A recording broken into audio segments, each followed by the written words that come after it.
대선 끝나고 처음 봤고 네네. 대선 국면에서도 한 번도 뵌 적이 없네요. 진짜 오랜만에 함께하는 유시민 작가 만나러 지금 출발합니다. 유시민 오랜만에 함께합니다. 와. 유시민 작가 박수로 맞이합니다. 아 진짜 오랜만에 뵙겠습니다. 네. 그렇게 오랜만인가? 정말 오랜만이에요. 예. 보고 싶었잖아요. 그렇습니다. 네. 자 그리고 또 한 분이 더 나와 주셨죠. 유시민 작가의 애독자. 네. 요새 유시민 작가 덕분에 네. 책벌레가 됐어요. 그 전에는 맞아요. 완전히 그냥 까막눈이었는데 예. 이제는 책 없이는 하루도 살 수 없다. 똑똑해졌어. 하루라도 책을 읽지 않으면 입안에 가시가 돋는다라는 네. 이야기를 하고 있습니다. 오윤혜님 박수로 맞이합니다. 네, 반갑습니다. 오윤혜입니다. 우리 유 작가님의 청춘의 독서에는 이런 구절이 나옵니다. 저봐. 막 술술 나와. 술술 나와 진짜야. 아주 인상 깊은 구절입니다. 네. 권력은 마주보고 있을 때보다 권력과 함께 서 있을 때 더 큰 두려움을 느낀다. 그래서 나는 행복하게 살기 위해서 권력을 멀리하기로 와. 결심했다. 야. 그래서 총리직 거절하신 거예요? 그런 얘기 안 하기로 했어. 근데 진짜 되게 이 구절이 함께 서 있을 때 왜 큰 두려움을 느낄까 했는데 그 책에는 함께 권력과 서 있으면 아군들이 미친 듯이 공격하고 막 그런 삶이더라고요. 예. 그래서 굉장히 인상 깊었습니다. 아니 총리직을 거절했다 이런 건 어떤 분들이 여기 나왔을 때 얘기했나? 아니지 다른 데서 얘기했나? 저는 낚시에서 제가 봤어요. 솔직히 말씀드리면 여기서 이제 어떤 누군가가 얘기를 했어요. 근데 저는 그런 발언이 진위업은 몰라요. 저는 뭐 조금 적절치 않은 것 같아서 얼른 막 뭉개고 넘어갔습니다. 예. 근데 제가 또 저러고 있네요. 아 죄송합니다. 이거 적절치 않은 발언인가요? 그게 사실 뭐 그 사실관계는 뭐 아이, 분명히 할 필요는 있죠. 있어요? 그게 이제 제가 드릴 수 있는 말씀 이런 정도인 것 같아요. 뭐 저한테 총리를 해달라고 했는데 제가 거절하니까 그다음에 뭐 김민석 의원을 지명을 하고 이랬다 그런 거는 난 모르겠고 모르죠. 그냥 제가 아는 범위에서는 이재명 대통령의 인사 구상 중에 네. 총리감을 이렇게 찾는 과정에서 네. 그런 검토 대상 중에 한 명이었을 수는 있다. 그게 첫 번째고. 알겠습니다. 네. 두 번째는 예. 이제 다시 공직을 맡을 의향이 있는지를 물어본 적은 있다. 그럼 나는 뭐 어떤 공직도 할 생각이 없음을 분명히 했다. 단호하게. 네. 그 정도만 하죠. 네. 그러니까 뭐 행복하게 살기 위해 권력을 멀리할 결심을 아니 하였다. 그런 게 아니고 행복하게 살기 위해. 여기 책에 그렇게 쓰셨잖아요, 작가님이. 아니 그 책 따로 말씀 따로 하시면 안 되죠. 작가님 책인데. 이거는 그 근데 독자로서 실망합니다. 그거를 그 공직을 한다고 해서 꼭 불행해지는 것도 아니고 예. 공직을 안 한다고 해서 꼭 행복한 것도 아니에요. 이거 사람마다 달라요. 사람마다 다른 거죠. 예, 어떤 사람은 공직을 해야 행복한 사람이 있고 그건 맞습니다. 이재명 대통령 같은 분 예. 요새 얼마나 행복해 보여. 아유 이럴 거면 좀 신났어. 진작시켜 주지 맞아요. 그랬어. 난 이런 생각이 많이 들더라고. 네. 맞아요. 그리고 이제 저 같은 스타일은 그런 공직 수행에서 그것이 이제 객관적으로 볼 때 보람 있고 훌륭한 일이라 하더라도 예. 개인적인 만족을 얻는 스타일은 아니니까 이게 나는 그렇다 그런 거지. 그렇지, 네. 그렇지. 혹시 일반론으로 아니 오해해서 아니. 일반론. 유시민은 네. 그렇다. 유시민은 사람마다 그렇다는 네. 거야. 좀 별난 놈이라서 네. 유시민은 그렇다. 그런 네. 정도죠. 예. 네. 와 시작부터 아주 어려운 질문이 들어가가지고. 죄송합니다. 윤혜야, 네? 너무 고마워. 그렇지 않아도 요거 하나만 좀 여쭤보고 시작을 해볼까 합니다. 예. 유시민 작가님과 우리 매불쇼 그동안에 함께하면서 윤석열을 이겨내는데 큰 도움을 받았단 말이에요. 그럼요. 그래서 그냥 그럼요. 오로지 그냥 개인적으로도 너무 감사하고 개인적으로도 큰 위안이 됐거든요. 예. 근데 유시민 작가님이 정치평론 하지 않겠다. 그리고 그 민들레 칼럼을 또 쓰지 않는 것 같더라고요. 진짜요? 이게 또 어떻게 된 사연인지 제가 그게 좀 궁금해가지고요. 뭐 그럴 필요까지 있으신가 해서. 뭐 정치 비평을 안 하겠다 이런 건 아니고 되도록 좀 안 해야 되겠다는 마음을 먹었고 왜 그래요? 그리고 이제 민들레 칼럼도 이제 그게 제가 하는 제일 중요한 정치 비평이었는데 네. 그 2주에 한 번씩 네. 이제 글이 안 써지는 거예요. 아. 그래서 제가 이제 시민 언론민들 내에는 글이 안 써져서 네. 못 쓰겠다고 얘기를 했어요. 아 그래요? 네, 근데 여러 이유가 있는데 제가 사실은 2016년, 17년 그 박근혜 탄핵되고 나서 좀 되게 좋았어요. 그때 뭐 TV 예능 프로 같은 데 나가고 말실신잡 이런 알쓸신잡 거. 이런 거 하고 그래서 뭐 맞아. 사람들이 저 인간 저 몹쓸 인간인 줄 알았는데 맞아. 알고 보니 괜찮네 뭐 이런 얘기 네. 듣다가 네네.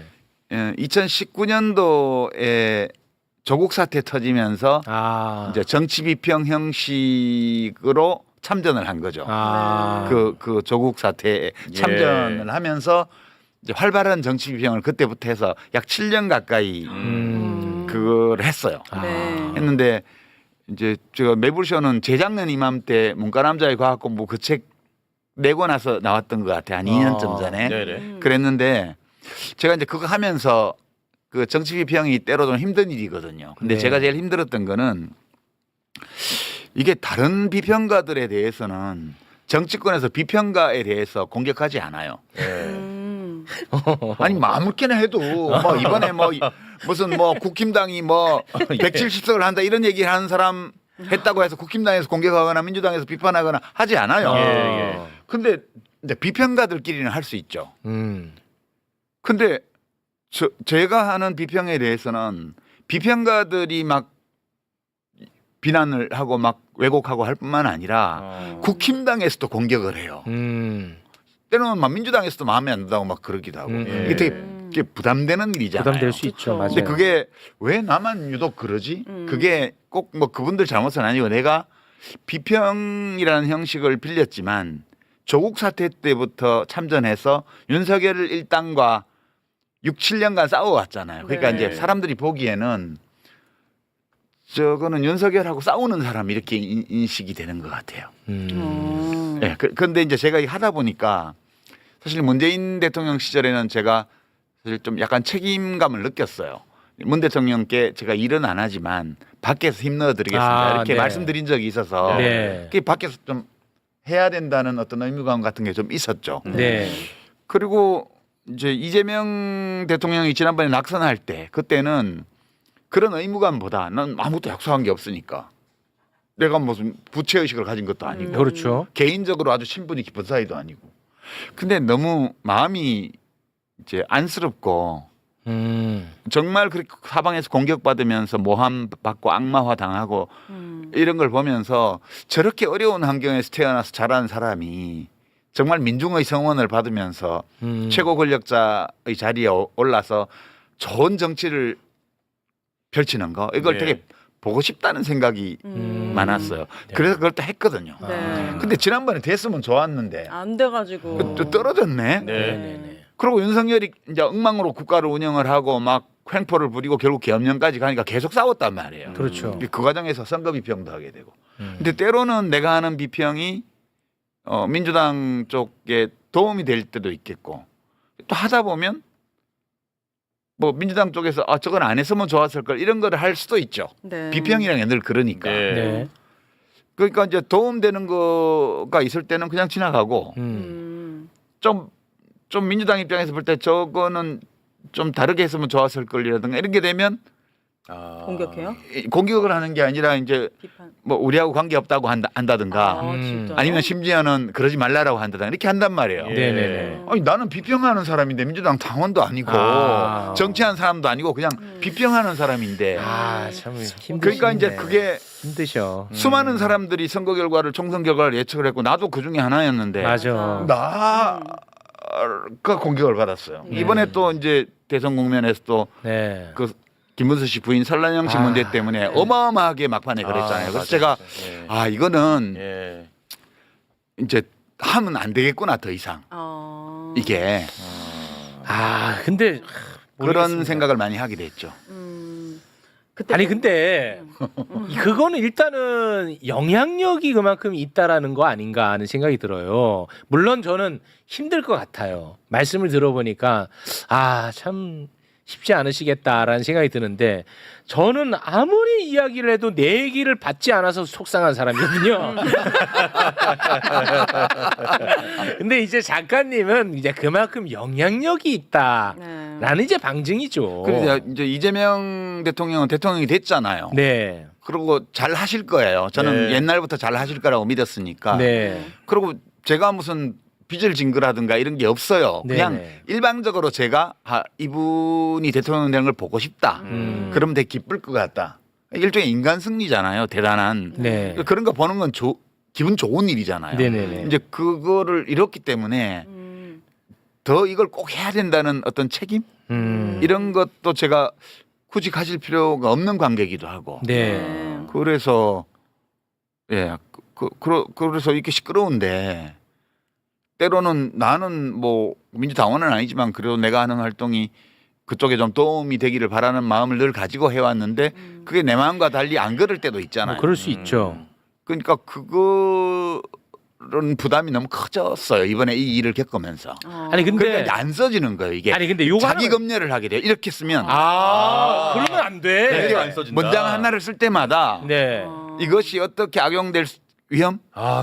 이게 진짜. 아군한테 받는 상처가 더 깊고 커요. 아니 꼭 어쩌면. 아군한테 받는 것 때문이 그럴 것 아니라 같아요. 전체적으로 하여튼 이것이 그러니까 자기 검열을 너무 하게 되는 거예요. 그래서 글이 안 이거 써지시고. 야, 유시민 상처 너무 크다. 그래서 맞아. 이렇게 자기 검열을 한 문장마다 한 단락마다 계속 검열을 하게 되면 네. 비평을 안 하는 게 맞겠다. 아, 아니 어떤 선택이든 저는 매우 존중하고 지지합니다. 저는. 그래서 예, 이제 저는. 매불쇼에 나올 일이 별로 없어져서 오늘 그래도 우리 시청자들한테 그 대선도 끝났고 하니까 한번 인사는 해야 되지 않을까. 네. 왜 못 나오는지 이야기 네. 좀 하고. 그럼 오늘 마지막이에요? 아니 안 그렇게 돼요. 내가 가만 안 있지. 그렇지. 근데 그 작가님. 근데 사실관계는 또 우리가 따져보는 게 중요하니까 작가님으로 인해서 이번 대선 국면에서 시끄러웠던 거는 현상이었어요. 그건 맞아요. 근데 그게 예를 들어 표를 깎아먹는 행위가 됐느냐? 그 데이터가 있어요? 저는 그거랑은 전혀 별개라고 보는 입장이거든요. 그 데이터로는 입증이 안 되고. 없죠. 근데 이제 다만 비평하는 사람으로서 네. 자기 자신의 비평 행위에 대해서도 비평적으로 볼 필요는 있어요. 그건 맞죠. 네. 그래서 일종의 자아 비판 같은 거를 한번 해보자면 네. 제가 이제 이 설란영 씨 관련 발언 중에 무엇이 문제가 돼서 이렇게 시끄러워졌을까 생각해봤어요. 이건 한번 정리를 해야 될 것 같아 당사자가. 그러면 당사자 말씀 듣기 전에 네. 제가 요거 잠깐 좀 말씀드릴게요. 저는 지난번 대선 국면에서 유시민 작가의 그 설란영 여사 관련한 발언 이것 때문에 개인적으로 혼자서 엄청 괴로웠던 사람이거든요. 뭐냐면 설란영 여사의 빙의를 해서 설란영 여사는 아마 이럴 것이다라는 이야기였어요. 네. 네네. 그런데 그거를 두고 언론에서 뭐 여혐이다, 무슨 뭐 엘리트주의다라고 엄청나게 때렸단 말이야. 네. 그리고 방송에 나오는 논객들도 그걸로 엄청나게 비판 많이 하더라고요. 네. 여야 할 것 없이 다 했습니다. 근데 저는 그걸 거의 대부분을 다 봤습니다. 이건 제 느낌이지만 그 해당 발언을 진짜 제대로 듣고 비평한다고 느껴본 적이 없어요. 처음에 만들어진 프레임대로 그 안에서 후적되더라고. 나는 그거를 다 듣고도 그 발언이 불편할 수 있다고는 생각합니다. 그건 뭐 각자의 몫이니까. 근데 제대로 듣고 보지도 않고 언론이 만든 프레임대로만 가는 거야. 그래서 내가 그게 너무 화가 나는 거야. 있는 그대로 다 듣고 나서 비평한 거는 가능해. 근데 내가 볼 땐 그 안 봤어. 그래서 내가 이걸 한번 하려고 했었는데 네. 괜히 또 하면 긁어부스럼이 될까봐 또 내가 못 하겠는 거야. 네. 그게 또 내가 비겁해 보이고 혼자서 굉장히 좀 힘들었던 기억이 있어서. 그러시구나. 네. 그럼 미안해요 힘들게 해가지고. 아니야. 진짜. 근데 공교롭게도 네.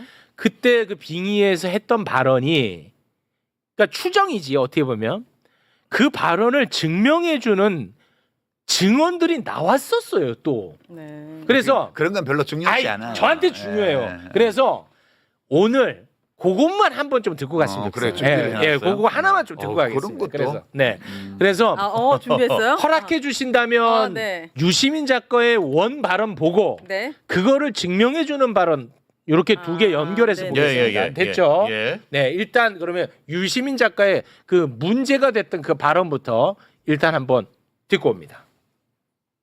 설란영 씨는 저는 이해할 수 있어요. 왜 저러는지. 그러니까 유력한 정당의 대통령 후보 배우자가 다른 유력한 후보 배우자를 공개적으로 헐뜯는 이런 말을 하는 것은 저는 처음 봐요. 설란영 씨는 그때 구로 20단인가 있던 세진전자라는 그 전자부품회사 노동자 위원장이었어요. 그리고 이제 김문수 씨는 한일도르코 지금 금속연맹 산하의 거기 노조위원장을 했죠. 그러니까 김문수 씨가 학출 노동자, 대학생 출신 노동자로서 찐 노동자하고 혼인한 거예요. 그러면 그 관계가 어떨지 짐작하실 수 있죠. 김문수 씨는 너무 훌륭한 사람이에요. 설란영 씨가 생각하기에는 나하고는 균형이 안 맞을 정도로 대단한 사람이에요. 원래부터.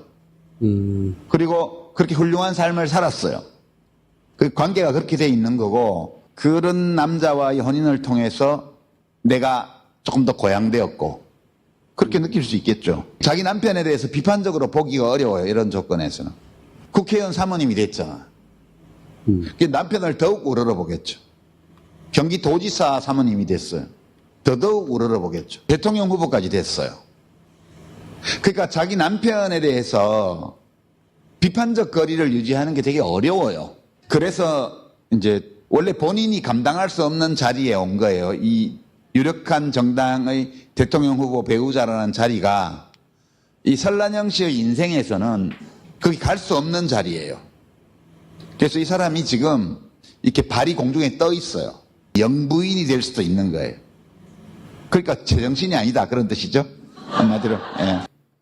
자, 설란영 씨는 아마 이렇게 생각하고 있는 것 같다라는 발언이었습니다. 네. 자, 저는 이걸 보고 되게 이상하다, 문제가 된다라고 그때도 생각 안 했고 지금도 생각 안 하는데 네. 이걸 다 보고 야, 이거는 문제가 있다 발언 이렇게 생각하는 사람도 저는 있을 수 있다고 보는 각자가 입장입니다. 생각이 다를 수 있으니까. 그렇습니다. 예. 근데 대신에 좀 보고 판단해라 하는 차원에서 요거를 이제 보여드린 거고 예. 이게 추정해서 말씀을 하신 건데 참 공교롭게도 과거에 설란영 여사와 함께 노동운동을 했던 분이 또 증언을 한 게 또 있어요. 마침 그거 한번 또 듣고 오겠습니다. 그 설란영 씨하고 결혼했을 때 심각했어요. 그때 한참 서울대 나온 놈들이 운동권에서 주름 잡으면서 노동자 출신 여성들하고 결혼하는 게 유행처럼 발생했던 때였습니다. 그때 노동자 출신 설란영 씨를 결혼하면서 하루는 제가 대학서점이라는 곳에 봉천사회를 갔는데 설란영 씨가 제가 굉장히 친한 친구였는데 저를 본 척만 척하고 동아일보를 펼치고 보는 거예요. 그래서 이상하다고 생각했는데 그걸 보고 나더니 책꽂이에 이제 먼지를 터는 거예요. 그래서 야, 너 뭐해? 나 왔는데. 그랬더니 나 할 일 많어. 동아일보 사설도 봐야 되고 한겨레신문 사설도 봐야 되고 조선일보 사설도 봐야 되고 일본어까지 공부해야 된다. 이렇게 이런 얘기를 듣고 깜짝 놀랐어요. 근데 김문수 씨는 그때 설랑영 씨가 갖다 준 밥을 서점에 쪽방 안쪽에서 밥을 먹고 있었어요. 그래서 제가 소리 질렀어요. 야! 노동자 출신하고 결혼했으면 있는 그 자체로 존중해야지. 이게 뭐 하는 짓이냐. 그러면서 존중할 수 없는 그런 태도에 대해서 질책하고 돌아섰습니다. 네. 유시민 작가가 빙의해서 추정한 것을 네. 어떻게 보면 약간 좀 뒷받침해주는 증언처럼 저는 느껴졌는데 자, 제가 얘기하고 싶은 건 여기까지고 네. 이제 뭐 당사자니까요. 유시민 작가님. 아니, 굳이 저런 거를 아니, 볼 필요 없어요. 저한테는 이 중요했어요. 문제는 저한테는 중요했어. 이제 조금 전에 제 말하는 영상이 나왔는데 우선 이제 한 두 가지 문제가 있어요. 하나는 작은 문제고 하나는 이제 좀 큰 문제일 수 있는 제 발언에. 네. 첫 번째는 그 제정신이 아니다 그 표현이 있죠. 그건 좀 뭐 과할 수 있죠. 그거는 되게 이제 네. 비평하는 사람으로서 네. 좀 과한 표현이에요. 그런 네, 거는. 네. 그러니까 그런 표현 쓰면 안 되는 건데 네. 저기 약간 그 다스베이다라는 데가 좀 캐주얼한 데여가지고 제가 그러니까 저 캐주얼한 분위기에서 나온 이 캐주얼한 발언이 어떻게 쓰일 수 있다는 생각이 안 한 거예요. 그러니까 그거는 비평하는 사람으로서 잘못이 있는 거죠. 자기 검열을 했어야 되는데 저때 좀 되게 해이한 자세로 했어요. 네네. 이제 그 이제 첫 번째 문제고 저거는 제가 이미 좀 잘못한 거라고 얘기를 한 적이 있어요. 네. 이제 더 근본적인 문제는 이게 이제 국힘당에서 전국의 플랜카드를 저를 공격하는 플랜카드를 걸고 네. 막 지지층 투표 동료를 하고 막 그랬습니다. 그러니까 뭐 일개 비평가의 발언을 놓고 그런 일은 유력한 없죠. 정당이 전국의 플랜카드를 며칠간 걸고 막 유세장에서 떠들고 막 뭐 종편 이런데 대담에 나와가지고 공격하고 이런 사례를 저는 듣도 보도 못했는데 그렇습니다. 그래서 유시민 찍겠다는 사람도 많이 나왔어요.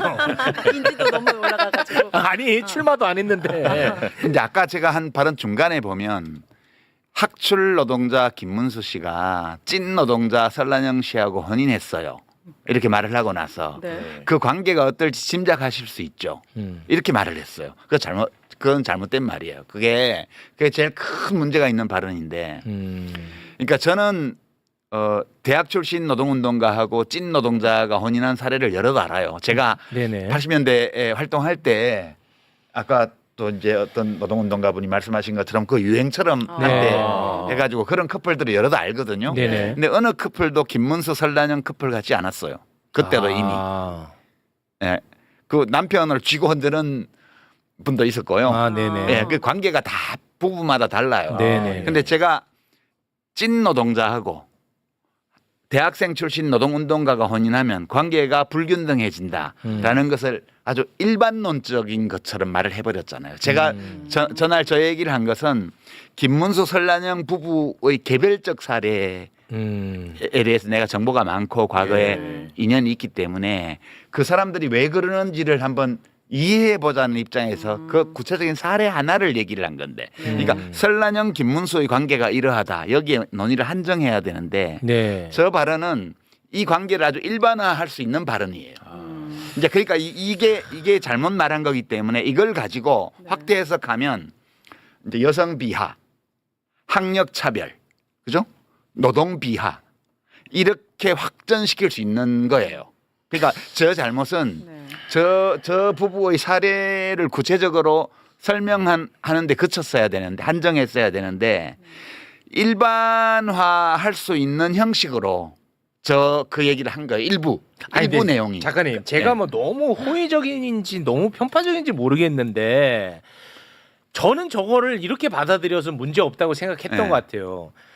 두 사람이라면 그렇게 될 관계가 것이다. 된 거 아니겠습니까?라고 저는 받아들였던 거예요. 그렇죠. 그렇게 받아들이면 좋은데 맥락상 그렇잖아요. 아니, 그렇게 안 받아들이고 만반의 준비를 갖춘 사람들이 널려 있는 게 이 세상이잖아요. 그러니까 비평하는 사람은 아니 그 맥락이라는 게 있잖아. 그러니까 비평하는 왜 또 굳이 사람은 그렇게 말씀하세요? 그리고 저들이 이렇게 공격하는 거는 이렇게 작가님처럼 자기 비판이 가능하고 반성할 걸 아니까 오히려 물어뜯는 거예요. 아니 그게 아니라 그래서 내가 이거 좀 길지만 다 틀은 거야. 네, 네. 맥락이 있었잖아. 아니 맥락이. 그러니까 이제 그다음 들어봐요. 네네 알겠습니다. 근데 모든 사람이 최욱 씨나 우리 오연혜 씨처럼 네. 저하고 뭐 이렇게 방송도 하고 이래서 되도록이면 객관적으로 해석해 주려고 노력하는 분들만 있는 세상이면 이렇게 안 돼요. 근데 곡해하고 왜곡하고 공격할 만반의 준비를 갖춘 사람들이 있잖아요. 그러니까 저는 국힘당 진영 쪽뿐만 아니라 네. 기성 언론의 모든 기자들 거의 모든 기자들이 싫어하는 인물이에요. 제가. 그렇잖아요. 이것도 저의 행위의 결과인데 제가 언론에 인터뷰도 안 하고 출연도 안 하고 압류도 안 하고 거의 대부분 네. 툭하면 기성 언론 비판하고 이러잖아요. 네. 그러니까 그분들 입장에서 보면 제가 공공의적 1호예요. 네. 영향력이 아니 그건 크니까. 통쾌해야죠. 그리고 아니 그쪽 입장에서 보면 아니, 그러니까. 그리고 윤석열하고 6년 넘게 싸웠어요. 네. 그 국힘당 쪽에서도 공공의적이에요. 자기들로서는. 그렇죠. 이제 그런 조건에 내가 있기 때문에 네. 이런 식으로 확대 왜곡해서 정치적 공격 소재로 사용할 위험 네. 이걸 충분히 인식하고 발언해야 되는데 제가 저렇게 공격당할 소지가 있는 발언을 한 거예요. 그건 그게 아니야. 저희 잘못이죠. 그거는 예방 불가능해. 이건 여기까지고. 나는 반대. 그다음에 이제 어떤 비평가가 한 비판 중에 이런 게 있었어요. 무의식에 잠재의식에 여성 비하 학력 차별 이런 의식이 있기 때문에 저런 말을 한 거다. 네. 이렇게 하더라고요. 네, 그래서 네. 제가 생각해 봤어요. 정말 그런가? 생각해 봤는데 그럴지도 모르겠다는 생각을 한 거예요. 너무 그렇게 바르려고 아니, 하지 마요. 무의식의 영역이란 건 내가 의식을 어떻게 못하는 거잖아. 당연하죠. 그러니까 이제 이 문제는 내가 이렇게 심지어는 무의식의 영역에 있을 수 있는 것까지도 의식의 영역으로 끌고 들어와서 그것을 내가 자기 검열을 해야 된다. 비평을 계속 하려면. 아 너무 자기 비하하지 마세요. 아니, 비하가 아니요. 아왜 그래요? 아니, 그거는 진짜. 객관적으로 비평하는 거예요. 그러니까 네. 아, 그거 무의식의 세계니까 내가 의식의 영역에서 그렇다 하는데 나도 말을 못 하는 거예요. 그럴 수도 있지. 근데 그런 것 때문에 저렇게 그 안이한 태도로 말을 한 것일 수 있기 때문에 네. 정말 무의식의 영역에 그런 게 있는지까지도 의식적 진단의 대상으로 삼아봐야 되겠다는 생각했고요. 여기까지가 이제 자아 비판이고. 네. 그래서 이거가 결과적으로 나타난 걸 보면 제가 매우 흥미로운 사실을 하나 발견을 했는데 네네. 이걸 가지고 이제 저를 비판했던 그룹이 두 그룹이 있어요. 첫째는 국힘당 패거리들이고 네, 이제 국힘당 정치인들과 후보 진영 네. 후보 부부와 네. 그다음에 뭐 그건 그걸 편드는 자연스럽죠. 언론인들과 그걸 편드는 비평가들과 자칭 네, 그런 사람들이 공격하는 건 너무 자연스럽죠. 자연스럽고 네. 알 수 있어요. 왜 그러는지. 그렇습니다. 두 번째는 네. 여성의 전화나 뭐 민주노총이나 이런 시민사회단체 있잖아요. 네. 진보적 시민사회단체. 여기서 또 비난 성명이 많이 나왔거든요. 많이 나왔어요. 네, 이 둘은 동기가 달라요. 네, 이 두 번째 그룹은 정말로 어떤 비평가가 무의식의 영역에서라도 네. 이런 인식을 갖고 있기 때문에 저런 발언을 한 게 아니냐라고 의심할 수 있죠. 네, 그리고 그렇게 의심하면 발언할 수 있는 거고요. 네, 그다음에 이것이 대선 국면 막바지에 국힘당 쪽에서 이거를 이용해 먹고 있다는 사실은 그 사람들이 신경 쓸 문제가 아니에요. 네. 이분들은 이른바 신념윤리, 자신이 옳다고 믿고 있는 바에 따라서 옳은 일만 하면 되는 거지.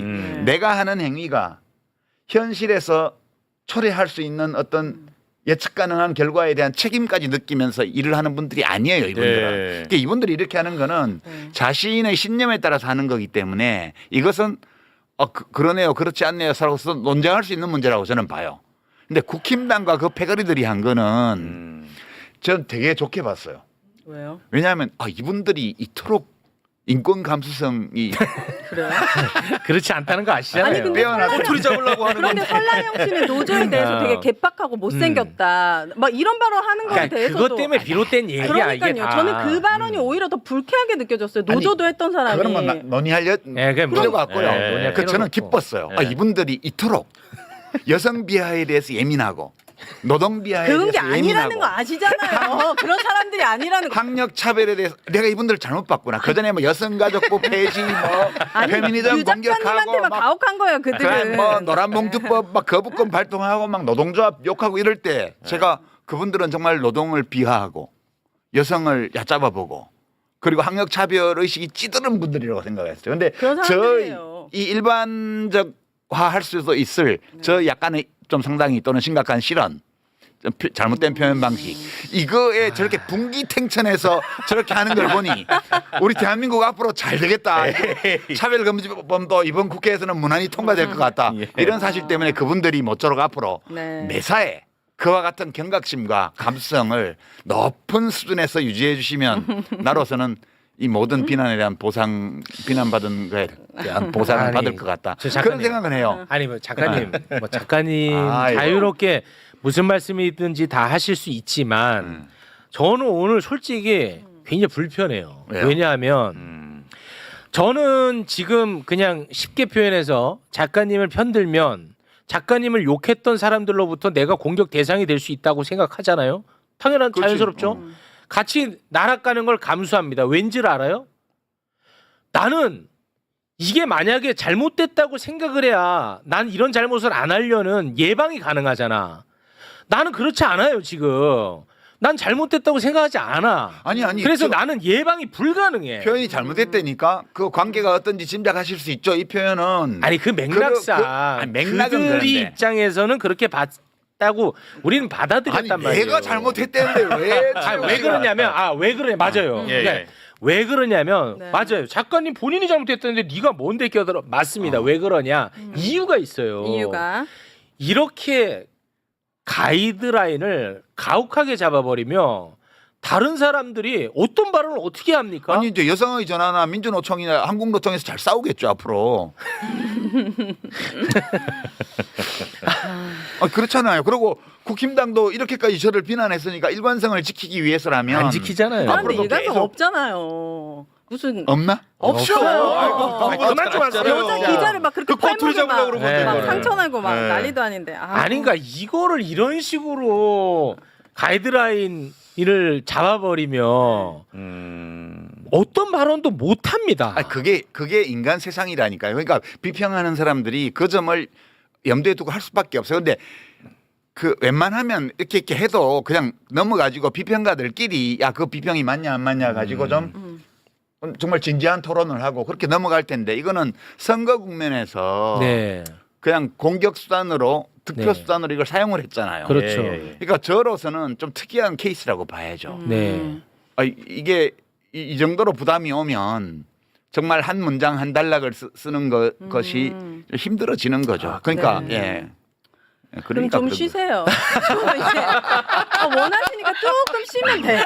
지금 휴식이 필요해. 글이 잘 써질 때쯤 다시 또 비평을 하시면 되니까. 지금은 강요하지 말아요. 아, 그래. 강요하지 마. 강요하지 아니, 내가 왜 개인적으로는 강요하냐면 힘드실 수 있잖아. 민들레 칼럼을 중단하면서 예. 내 논평할 게 사라졌어. 그럼 개인적으로 전화 그걸 상담을 해요. 베껴야 되는데. 네. 아니 그리고 또 너무 이렇게 또 상처받고 위축된 것 같아서 또 제가 그것도 가슴이 좀 아프고 아니, 이건 개인적인 감정입니다. 상처받은 건 아니에요. 예. 이게 되게 무서운 일이구나 이게. 아니 그거는 맞죠. 그런 거고 내가 신중할 필요는 있죠. 스스로 감당하기 어려운 정도의 그런 일이 생기는 예. 이 행위를 계속하면 그건 곤란하잖아요. 모든 일이 다 나로 인해서 생기는 건데 네. 나로 인해서 생기는 일을 내가 갈무리를 하기가 어렵다라고 느끼면 나로 인해서 그 일이 생기지 않도록 하는 수밖에 없는 거 아니냐. 에이 그건 아니죠. 그렇게 보는 거죠. 아니 그 독립운동가를 친일파들이 다 손가락질했는데 그럼 독립운동가로부터 비롯된 건데 독립운동 하지 마요? 아, 독립운동가도 그 일본 제국주의와 친일파들한테 빌미를 제공하는 경우에는 네. 그거에 대해서 그런 빌미 어차피 싸우는 관계잖아요. 네네네. 그러니까 우리가 전투 중에 민가에 오발탄을 쏘지 말아야지. 아 그죠? 신중할 필요는 있죠. 적들을 향해서 조준 사격을 해야 되는데 네. 뭘 네. 잘못해서 민가의 장독을 깼어요. 네. 그러면 저 군대는 막 민가에 피해를 주고 민중을 괴롭히는 군대야. 네. 이런 선전의 소재를 제공하는 게 되잖아요. 아니 사람 죽인 것과 장독대 깬 것과 뭐가 더 잘못입니까? 사람 죽인 거 얘기 안 하고 장독대 깬 것만 얘기하는 게 잘된 세상입니까? 아니 근데 그런 인간과 그런 집단들이 존재하고 있는 게 우리 인간 세상이에요. 네. 그 점을 우리가 원래 비평하는 사람은 이거 신경 안 써도 돼요.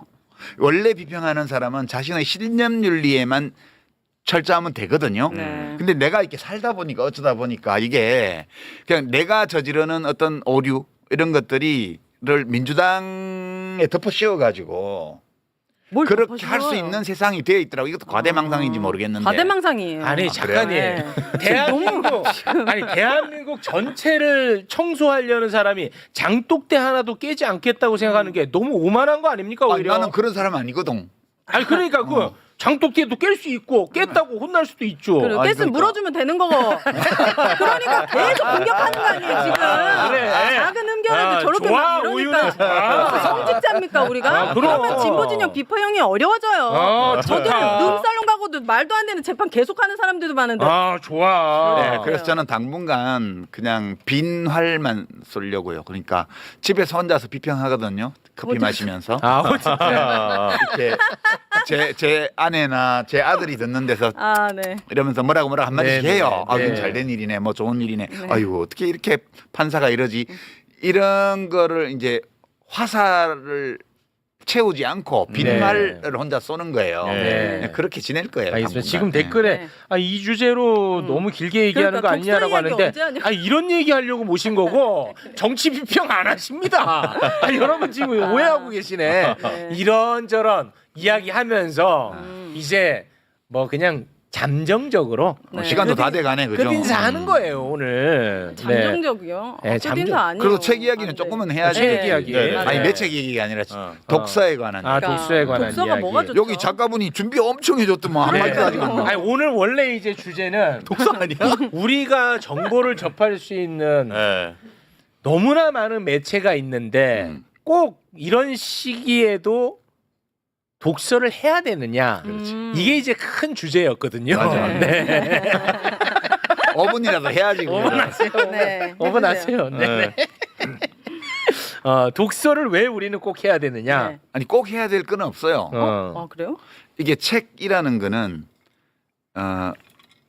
그 책을 쓴 사람이 무슨 말을 하고 싶은 거잖아요. 사람한테, 예. 독자한테. 네. 그러니까 어떤 메시지를 담고 있어요. 음. 그런데 이 메시지를 여러 방식으로 전달할 수 있는데 그 중에 이제 오래된 형식이 책이에요. 이거 오래됐다 그래봐야 그리 오래된 건 아니고 네. 몇백 년밖에 안 됐어요. 책이라는 미디어가 생긴 것도. 그러니까 종이에 문자 텍스트를 찍어서 네. 그걸 쓴 사람이 읽는 사람에게 어떤 메시지를 전달하는 거잖아요. 그렇죠.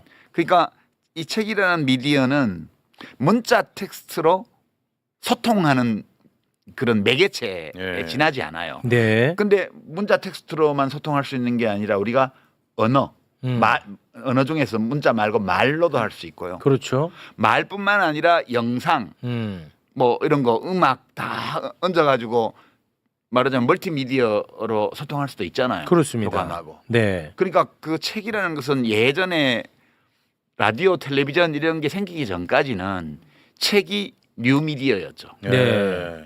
지금 책은 완전 올드 미디어가 돼 있죠. 네. 네.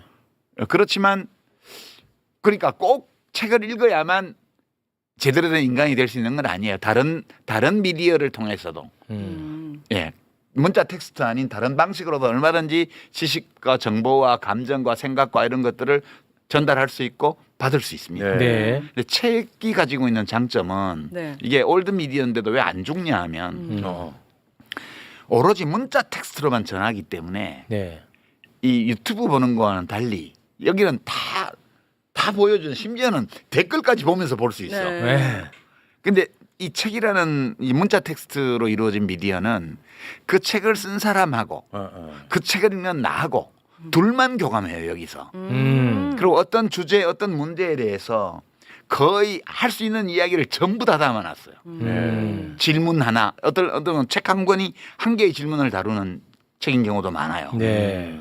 그러니까 굉장히 깊게 들어가면서 문자 텍스트에 불과하지만 영상을 머릿속에 조합할 수 있어요 우리가. 때로는 필자 글쓴이의 음성 지원이 되는 것 같은 느낌이 네, 맞아요. 받기도 하고요. 네. 호흡이 맞으면. 예. 그래서 독자가 이 영상을 보는 것과 달리 많은 부분을 자기 직접 해야 돼요.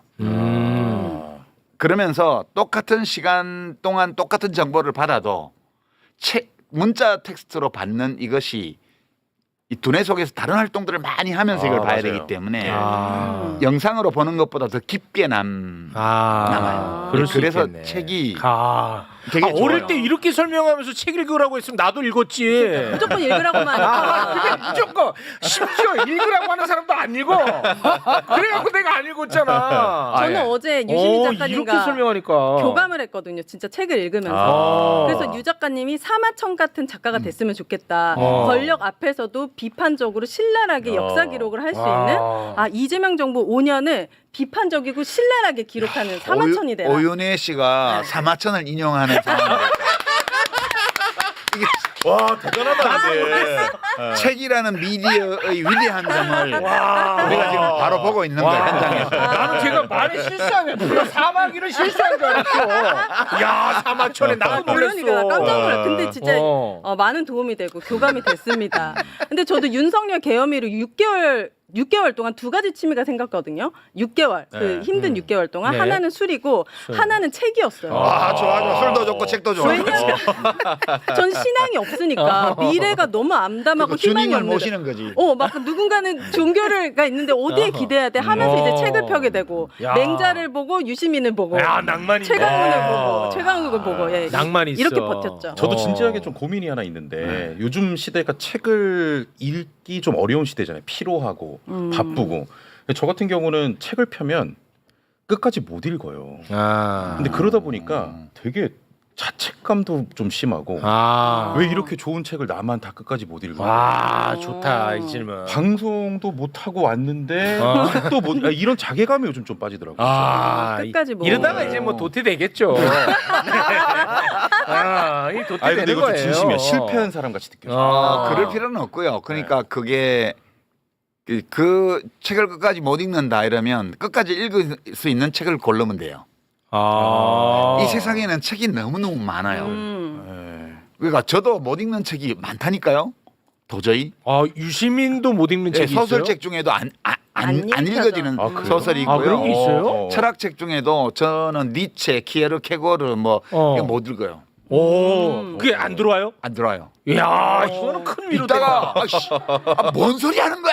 뭐 이런 막 집어던져요. 야, 그렇게 있어. 요거 좀 위로 힐링이다. 힐링이야. 독자의 책임이 아니고 저자의 책임이거나 아, 저자의 책임이야. 아니면 독자와 저자가 서로 안 맞아. 맞지 아, 않아요. 궁합이 안 궁합이 안 맞구나. 좋아. 궁합이 안 어. 왜냐면 훌륭한 객관적으로 볼 때 아주 좋은 남자고 객관적으로 볼 때 아주 괜찮은 여자인데 네. 둘이 이혼하는 경우 있잖아. 아, 맞아요. 아, 그렇지. 그 남자가 이상한 건 아니거든. 그렇지. 궁합이 안 맞는 거지. 궁합이 안 맞는 그 중에 하나가 이상할 수도 있지만 아. 둘 다 이상하지 않은데 그냥 궁합이 안 맞는 걸 수도 있어. 아, 좋다, 좋아. 그 책하고 독자도 저자하고 독자도 궁합이 맞는 저자 독자가 있어요. 그러니까 내가 끝까지 책을 못 읽겠다면 이건 그렇게 썸만 타자가 많은 여자 같은 또는 남자 같은 존재일 수 있는 거지. 알아면 알아갈수록 좋아져야 되는데 만나면 만날수록 모르겠어. 그러면 진도가 안 나가지겠죠. 아니, 그러면 작가님은 책을 선택할 때 나의 궁금증이 하나가 생겼어. 이 궁금증을 채워줄 수 있는 책을 선택하시나요? 아니면은 보다가 궁금함이 생겨서 거기에 들어가는 거예요? 어떻게 선택합니까, 책을? 그때 달라요. 그것도 저는 달라요? 책의 세계는 거의 무한대로 넓기 때문에 누구도 이 세계를 전체적으로 조망하면서 내가 지금 이 책을 볼 때야라고 하기 어려워요. 그러니까 보통은 자기가 종사하는 업과 관련된 전문 분야 네. 이런 데들은 꿰고 있죠. 이쪽에 뭐 문학비평가 같으면 문학평론가 같으면 원래 이번 달에 나온 소설이 주목할 게 뭐 있나 이렇게 보게 되겠죠. 네. 그렇지만 그냥 독자 입장에서 보면은 세상에 너무 많은 책이 있어요. 그러니까 저도 그냥 되는 대로 봐요. 어떨 때는 뭐 미디어에 나온 책, 이거 재밌겠는데 생각이 들어서 보기도 하고, 어떨 때는 서점에 우연히 들렸다가 보기도 하고, 어떨 때는 뭐가 궁금해서 검색해보고 이런 책이 있구나 해서 보기도 하고요. 그래요? 이게 또 사람마다 달라요. 책 찾는 방식이. 저는 그냥 어차피 책의 세계는 내가 다 모르니까. 네. 그 우리 인생은 짧으니까. 그리고 나는 막 어느 한 골짜기에 깊이 잠수에 들어가서 거기를 막 정밀 탐사하는 이런 스타일의 인생을 사는 사람은 아니고 그냥 나룻배에 들러가지고 바람 좋네, 풍경 좋네 이러면서 저기 괜찮은데? 붕어 있겠는데? 그러면 이제 낚싯대 들이고 이렇게 사는 사람이어서 그래요? 책 고르는 것도 대충 그렇게 골라요. 그런 거는 괜찮아요. 저는 분명히 이 책을 다 읽었는데 한 달 뒤에 보면 너무 새로워. 영화도 마찬가지거든요. 영화 그렇습니다. 그러니까 이 책이 그냥 어떤 무의식 쪽에 자리 잡고 있는 거야? 아니면 다 기억을 해내야 하는 거예요? 다 기억 못해요 어차피. 진짜 아예 나는 새롭더라고. 책을 다시 볼 때마다. 그러니까 책을 한 거는 한번 일독을 하면 그중에 극히 일부만 머릿속에 저장이 되죠. 나머지는 어떤 분들은 무의식의 영역으로 간다고 그러고 어떤 분들은 그냥 망각하는 거라고 그러는데 네. 제 느낌에는 어떤 부분 상당한 양은 그냥 망각하는 거고요. 네. 우리 뇌에서 모든 정보를 저장할 수 없기 때문에 아, 그냥 시간 지나면서 많은 부분 없애버리는 거예요. 네. 또 일부만 남게 돼요. 그것도 괜찮아요. 그러고 이제 자기가 그 책을 보면 내 이 책 읽었는데 하고 기억을 잠시 떠올려 보면 몇 가지 기억이 나겠죠. 네. 근데 그거는 다 사라지고 몇 개만 우리가 이해할 수 없는 어떤 메커니즘을 통해서 내 머리에 남은 거예요. 그 다시 책을 펼쳐보잖아.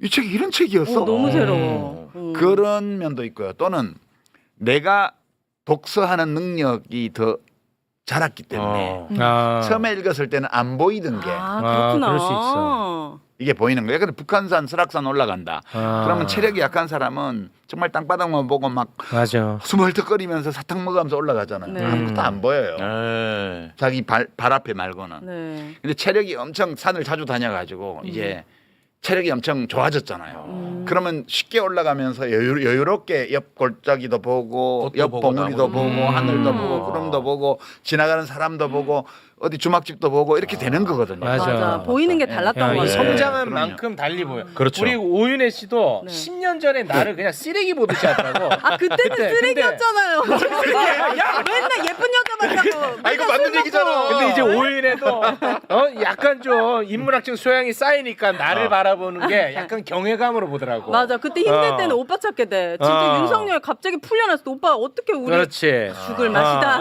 이러면 안 돼. 나도 죽을 맛이다. 약간 그러면 우리 작가님은 이 독서하는 그 행위 있잖아요. 그 느낌 행위 이 자체를 또 사랑하시죠? 그렇죠. 그 자체를. 그 왜 그러냐면 제가 사실 이번 주 금요일에 그 라이브 방송이 하나 있는데 네. 노무현 재단하고 그 인문사회 교양서적 출판하는 출판인들하고 콜라보 해가지고 사람 사는 세상 책문화제라는 걸 금토일 사흘간 해요.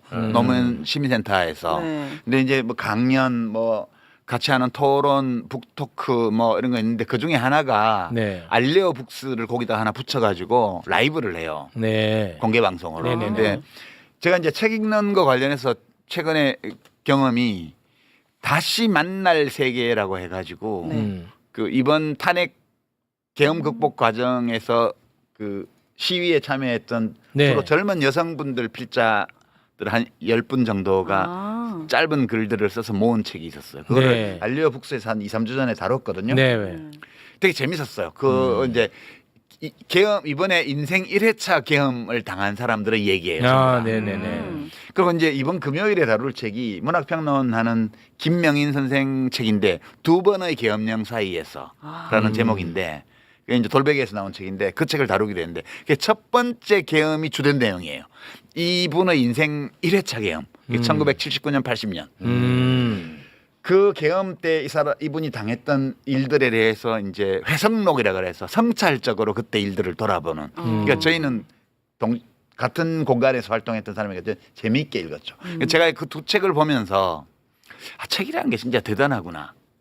그러니까 이 다시 만날 세계라는 이번에 인생 1회차 계엄을 맞았던 그런 여성 시민들이 네네. 쓴 책을 우리 같은 우리 연배에서 보면 네. 되게 새로워요. 이 사람도 이랬구나.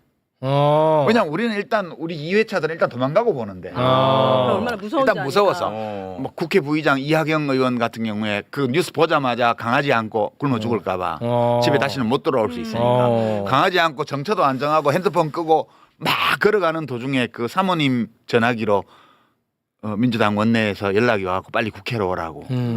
그 이분은 국회에는 당연히 봉쇄됐을 거라고 생각을 하고 국회 가면 죽는다고 생각한 거지. 이게 인생 2회차, 3회차 예. 계엄을 겪은 사람들이 반응이에요. 그러니까 이제 지금 이번에 인생 1회차 계엄을 맛본 분들은 지금 이번 계엄이 인생 2회차이거나 3회차, 4회차였던 사람들이 과거의 계엄 상황 때 어떤 일을 겪었는지를 보면 되게 신기할 거예요. 이 두 번의 계엄령 사이에서라는 이 책은 이번 계엄이 실제적으로 인생 2회차 계엄인 어떤 문학평론가의 그 자기가 겪었던 첫 번째 인생 1회차 계엄에 관한 얘기예요. 근데 이거를 지금 젊은 2030들이 이걸 본다면 조금 이 세대를 하게 될 거예요. 왜 응원봉 시위를 보면서 집회를 보면서 저 아재들이 막 감격의 눈물을 흘리고 이게 도대체 왜 저러지? 그렇게 놀라운 약간 일이. 홍사운 기자 같은 분 뭐 계속 울더라고 그분은. 울잖아. 네.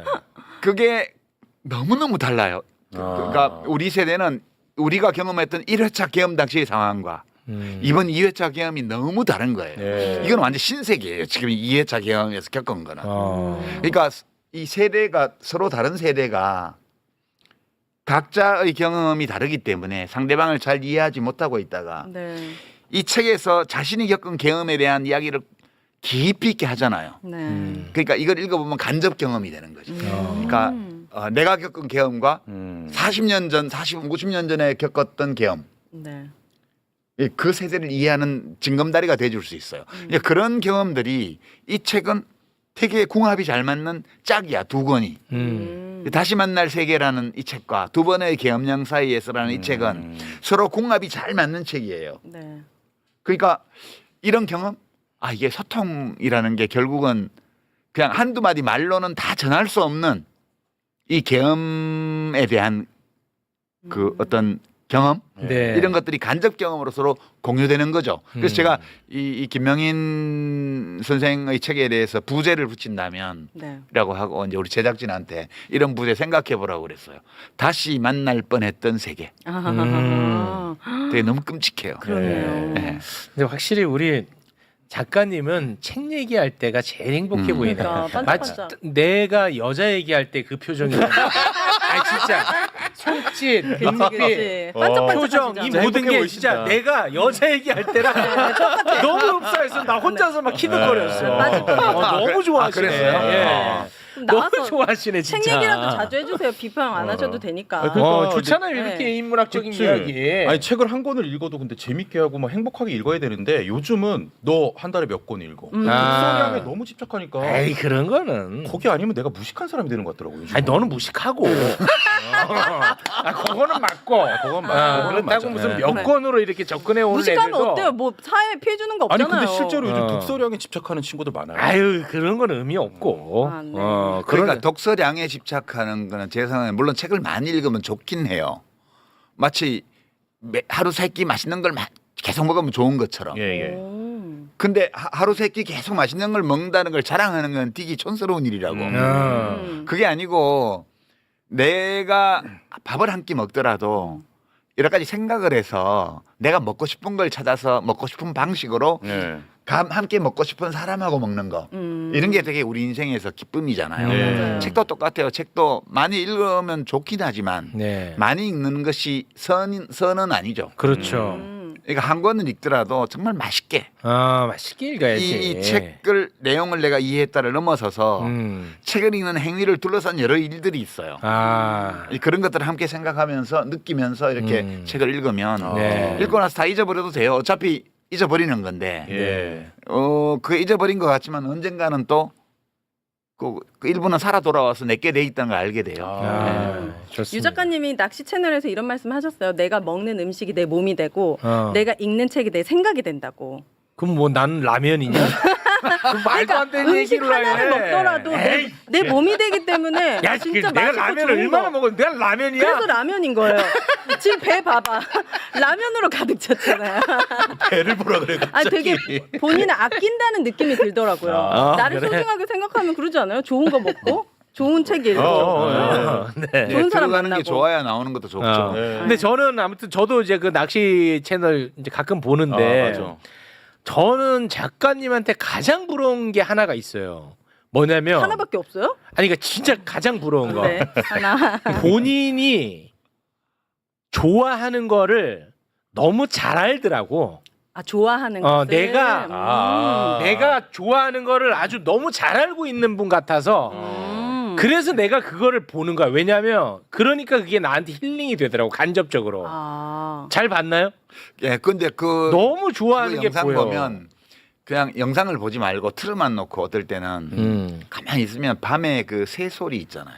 우리가 밤 낚시할 때도 많이 찍기 때문에 네. 밤새 소리가 있어요. 밤새 소리. 밤새 소리. 가만히 듣고 있으면 정말 한 10가지, 15가지의 악기를 연주하는 오케스트라처럼 들릴 때가 있어요. 네. 새 소리들이 어울려가지고. 예. 이제 가끔 좋은 소리들이 잡힐 때가 있어요. 그러니까 보지 말고 그냥 틀어만 놓고 네. 조회수 올리려고 하는 거 아니에요? 아니. 왜냐면 내가 낚시를 하다가 이렇게 탁, 그 밤이니까 아무것도 안 보이니까 갑자기 귀를 이렇게 탁 열고 새소리들을 몇 종류의 새소리가 들리냐 이렇게 듣고 있으면 이상하게 그 새소리들 사이에 리듬이나 이런 조화가 생긴 것처럼 그렇게 들리기도 해요. 그리고 되게 그런 즐거움도 함께 있고 그래요. 예, 그 낚시하시고 그리고 맛있는 음식, 음식 먹고. 술 드시고 얘기 나누고 이럴 그리고, 때 그리고 거기서도 또 자기 또 책 읽은 얘기도 하고 사람 만난 얘기도 하고 막 그러시더라고. 네. 그 너무 행복해 보이는 거야. 그 최욱 씨는 취향이 없어요? 좋아하는 게 분명하지 않아요? 저는 방송하고 네. 칭찬받을 때가 제일 행복하거든요. 저는. 아. 방송인이네. 예. 저는 근데 그게 길지가 않아. 왜냐면 얘네들이 오늘 잠깐 칭찬했다가 바로 욕하거든.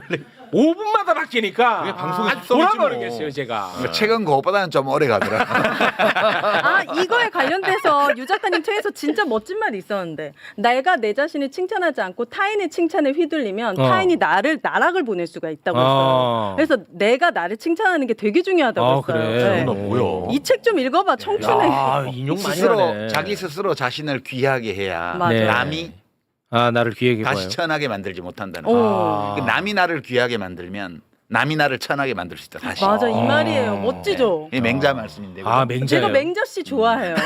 맹자 씨는 맹자 선생님. 맹자 그래요? 선생님. 야. 맹자 씨 좋아요. 그분의 글은 따뜻하고 아니 풍자 씨 생각나잖아. 맹자 씨라고 그러니까. 진짜 맹자님의 인생 수업을 읽었거든요, 네. 작가님. 되게 따뜻하고 이분이 측은지심이 있는 보수주의자라고 하셨거든요, 유 작가님이. 근데 확실히 읽으면 되게 따뜻해. 따뜻해. 위로받아. 오윤혜. 네. 왜 이렇게 똑똑해져? 야, 오윤혜 좋은데. 다 개몽된 겁니다. 윤석열로 인해서. 네. 윤석열 효과죠. 네. 왜냐하면 책을 한 권밖에 읽은 책이 알려져 있지 않은 권력자가 내란을 저질러서 지금 저렇게 됐잖아요. 그러니까 우리는 그 반대로 가야 되지. 많은 책을 읽은 시민이 돼야 되겠다. 맞아. 무슨 말 하겠습니다. 진짜 이게 무식하다는 게 저는 위험하다는 건 진짜 윤석열 중에서 나는 솔직히 뭐 무식한 걸로만 뭐라고 하는 것에 대해서는 좀 불편함이 있었던 사람이에요. 근데 무식함이 정말 위험한 거구나 하는 그럼요. 거를 윤석열을 통해서 많이 깨달았습니다. 그냥 무식한 게 아니고요. 내가 매불쇼에서 몇 번 얘기했잖아. 학습 능력이 없다. 학습 능력이 그때 없는 거. 최욱 씨가 정리를 해서 무식하다는 것은 현재의 상태를 말하는 거고 학습 능력이 없다는 것은 미래에도 그 상태라는 것을 알려주는 거죠. 그렇게 정리를 했어요. 그때. 그걸 제가 한 거예요? 예. 오. 또 칭찬 좋아한다 또. 휘둘리지 말라고. 요거는 이틀은 가겠는데. 좋은데. 그래서 내가 최욱 씨가 그냥 그 유력한 방송인 그 저널리스트로 인정받는 건 아니다라고 얘기를 했죠. 알고 왔습니다. 제 이야기를 또 우리 유시민 작가가 인용을 하니까 더 있어 보이는데. 그러니까. 얘네가 제 거를 가끔 갖다가 인용하는데 네. 쓰레기로 만들어요. 진짜. 그러니까. 네, 누가 인용하는지도 중요합니다. 네, 그렇습니다. 네, 고맙습니다. 오늘 저는 개인적으로 정치 이야기 할 때보다 더 좋았던 것 맞아. 같아요. 저는. 더 위로가 되고. 네, 너무 좋았는데 가끔 뭐 이 정도 이야기는 하실 수 있지 않겠습니까? 이건 별로 뭐 할 그리고 제가 솔직히 오늘 작가님한테 정말 매우 개인적으로 궁금한 질문을 많이 준비해 왔어요. 그래요? 예. 해봐요. 아니 근데 가야 될 시간. 근데 오늘 앞에 작가님하고 이야기를 하면서 엄청 많이 해소됐어요. 그래요? 예. 그렇구나. 체육 해소 방송이야 뭐야? 아니 네. 그러니까 내가 지금 정말 고민하고 있고 힘들어했던 것들을 진짜 오늘 질문을 많이 해왔는데 야 유시민도 저렇게 고민하면서 사는구나. 다 그런 식으로 조금씩 사람인데. 맞춰가면서 사는 거구나. 맞아요. 하는 거를 내가 너무 많이 배우고 죄송하지만 또 위로도 많이 받았어요. 유시민 귀한 줄 알아야 돼요. 그럼 모르는 사람 없어. 체육 귀한 줄 알아야 되고. 모르는 사람 맞아. 없어. 최영진 귀한 줄 알아야 돼요. 네. 야 유시민도 본인 삶 안에서 저렇게 고민 많이 하고 네. 상처받고. 상처받고 네. 평소에는 고민 안 하는 사람으로 보였어요? 아니 그러니까 뭐냐면 자기의 해답을 자기가 탁탁 갖고 있다고 생각했죠. 맞아. 예, 그래서 이제 저도 오늘 정말 많이 준비해 왔어요. 되게 구체적인 질문들을. 근데 뭐 유시민도 저렇게 얼마나 깊이 있게 고민하다가 내놓은 답이겠어 오늘. 맞아요. 예. 그게 느껴집니다. 그게 느껴져가지고 저한테 네. 해답이 됐습니다. 네. 그 하여튼 책 읽는 거는 중요해요. 특히 비평하는 분들이요. 꼭 제가 이제 조언을 하나 드리면 우리 재작년 6월에 여기 처음 나와가지고 내가 첫회 둘째 3회 가면서 네.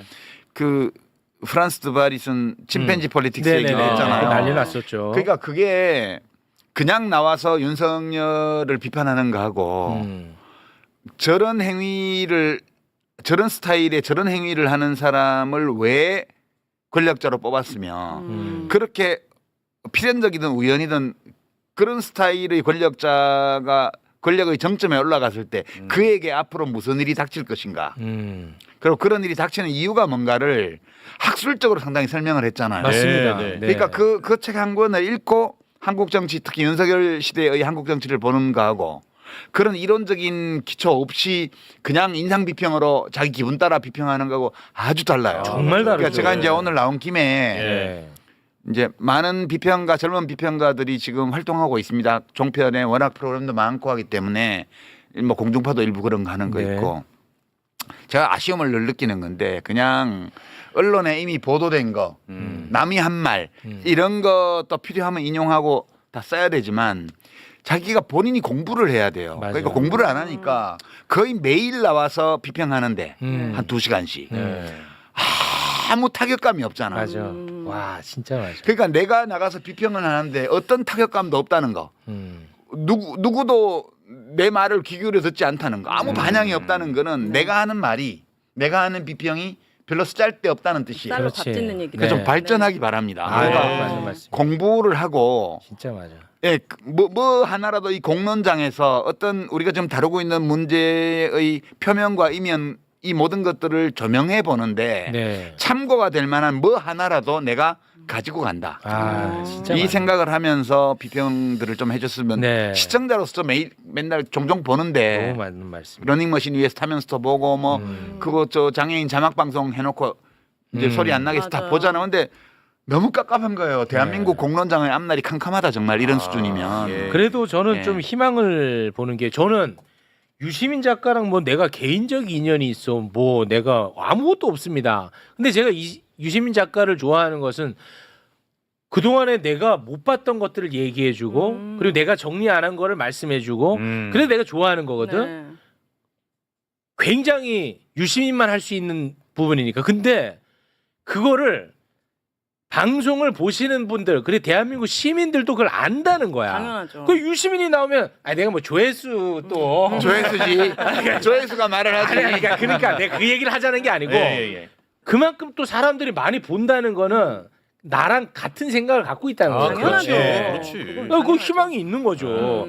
별 얘기 아닌 거 아무짝에 쓸모없는 이야기는 들으려고 하지 않더라 시민들. 그걸 안다 판단을 한다. 그러니까요. 그 희망의 포인트죠. 예. 맞아요. 그러니까 그거에 부응을 해줘야죠. 젊은 비평가들. 그러니까 이제 나오셔야겠죠. 작가님이 해주시면 됩니다. 아니 나는 이제 젊은이들에게 자꾸 기회가 가야죠. 아직 기회를 더 받을 잘하게. 준비 예, 안 된 것 같고. 알겠습니다. 아, 그 얘기 하려고 빌드업을 했구나. 길었네. 빌드업이 길었어. 아니, 자주 나오셔야죠. 아, 그래도. 매끄럽지 못해가지고 눈치챘어. 네. 큰일 났네. 너무 늦어갖고 어떡하죠? 네, 이제 가야지 빨리 예. 가야지. 죄송합니다. 네. 자, 오늘은 여기서 마무리 짓고요. 뭐 정치 비평 꼭 아니더라도 뭐 이런 얘기 네, 인문학 코너 아, 언제나 개설해 주세요. 가끔 좀 저희와 함께 예. 해주시면 좋을 것 같다는 생각이 듭니다. 유시민 작가님 그리고 오윤혜 씨 두 분 대단히 고맙습니다. 감사합니다. 자 오늘 좋았죠. 너무 좋았어요, 네, 진짜. 오늘 너무 좋았습니다. 방송 아직 안 끝났습니다. 네, 안 끝났습니다. 네, 오늘 좋았습니다. 유시민 작가님하고 이런 얘기하는 것도 네, 진짜 너무 좋아요, 진짜. 너무 좋아. 네, 너무 좋아. 네, 이 맛이야. 네. 네, 오늘 아주 너무 좋았습니다. 네. 좋으신 분들 네. 구독 좋아요 많이 눌러주시고 전액 사회에 기부되는 슈퍼챗 많이 쏘아주시기 바라겠습니다. 네. 자, 그러면 저희는 오늘 여기서 마무리 짓고요. 내일도 진짜 생방으로 다시 진짜 생방. 인사드리겠습니다. 네. 함께해 주신 여러분